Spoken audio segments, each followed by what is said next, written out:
Nah, terkait semua sektor, kita kali ini mau ngebahas langsung dengan Pak Fauzi ini terkait dampak dari COVID sendiri untuk pelaku usaha perhotelan gitu ya Pak ya. Ya. Mungkin sebelum kita masuk lebih jauh nih Pak, boleh dijelaskan lebih dahulu gimana sih kalau kita ngelihat bisnis hotel di Lampung, kondisi-kondisi saat ini Pak?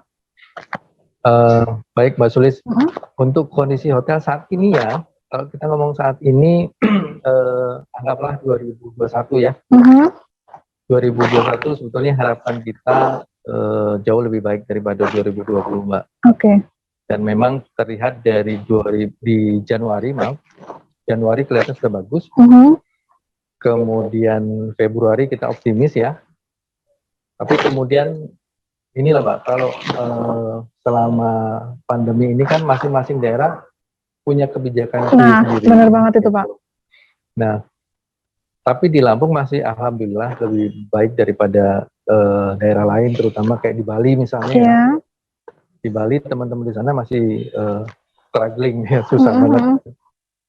Meskipun ketika Februari sudah mulai kelihatan bagus, karena kondisi Lampung yang waktu itu menjadi zona merah kembali, akhirnya keluar surat edaran dari Pak Wali Kota untuk membatasi kembali. Saat ini Ibu Wali Kota udah merubah lagi Pak ya?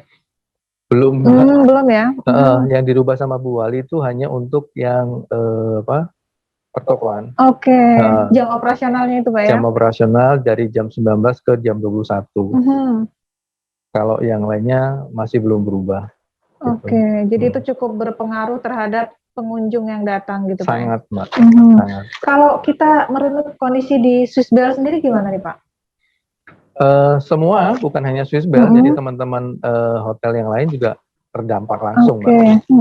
Karena beberapa kegiatan seperti wedding yang waktu itu sudah confirm di bulan Februari, karena kebijakan itu akhirnya membatalkan. Iya. Jadi ada beberapa yang harusnya ada acara event gitu Pak ya. Benar. Masa harus cancel sementara waktu gitu Pak. Betul. Jadi kayak reschedule Pak ya. Dan itu cukup berpengaruh ke kita. Sangat Pak. Oke. Nah, strategi kita nih Pak, di tengah kita kan harus tetap survive nih Pak. Walaupun kondisinya pandemi, masih banyak nih karyawan yang harus selalu kita gaji, harus berjalan. Gimana Pak strategi kita sendiri supaya Swissbell tetap terus operasional? Ya, jadi kita tetap menjalankan protokol kesehatan yang pastinya.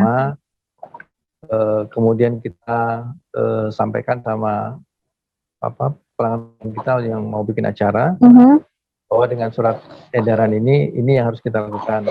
Misalnya dengan membagi acara mereka menjadi 2 sesi gitu. Kita tidak menyalahi aturan, tetapi acara tetap bisa terlaksana.